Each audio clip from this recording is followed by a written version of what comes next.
Foraging for mushrooms is fun, but I really ducked up this time. I've been foraging mushrooms for a long time. I live near a wooded area where you can find them if you know where to look and what you're looking for. Shiitake, morels, porcini, and oysters. There's a few spots where I go year after year. I learned from my uncle who is an expert outdoorsman.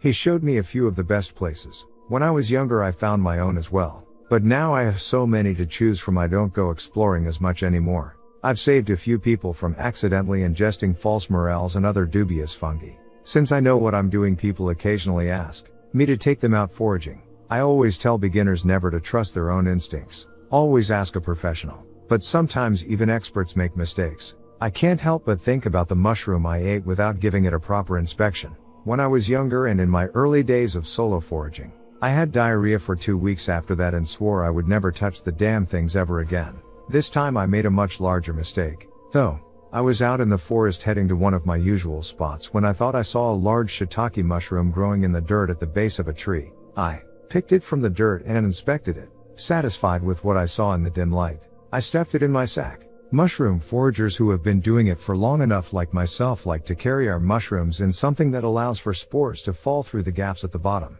thus seeding the areas traveled and allowing more mushrooms to grow in the future. As you walk along the path, the movement knocks the spores loose and they fall on the ground through the gaps in the bag or basket that is being used to carry them. So I went around with it in my bag, dropping spores of it everywhere, so they could grow more shiitake mushrooms in the future. At least what I thought were shiitake mushrooms. When I got home I ate it, thinking it looked a bit unusual in the brighter light of my kitchen. It tasted pretty good, I have to admit, though it didn't taste like a shiitake. I should have spit it out when I noticed that fact, but I didn't. I'll regret that until the day I die. Perhaps that will be soon. I'm typing this out as I climb the stairs to the roof of the tallest skyscraper in my city. Things have been tough for me lately. People don't look at you the same when you have gills. They started opening up on the sides of my neck just the other day, beneath the ears. Now there are rows and rows of them.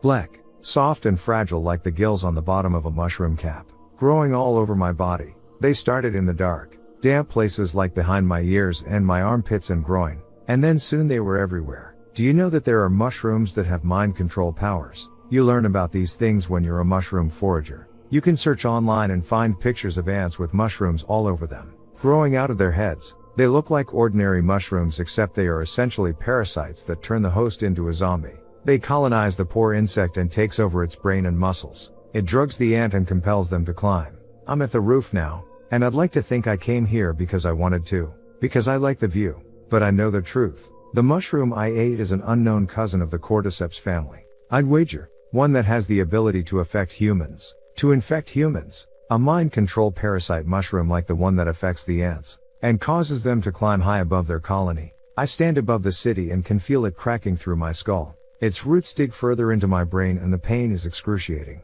But I stay standing still while the time passes. My mind tells me not to move. I can see it growing like an antenna above me. As I gradually lose control of all motor functions, the spores will soon begin to drop from it, infecting everyone else. I'm sorry.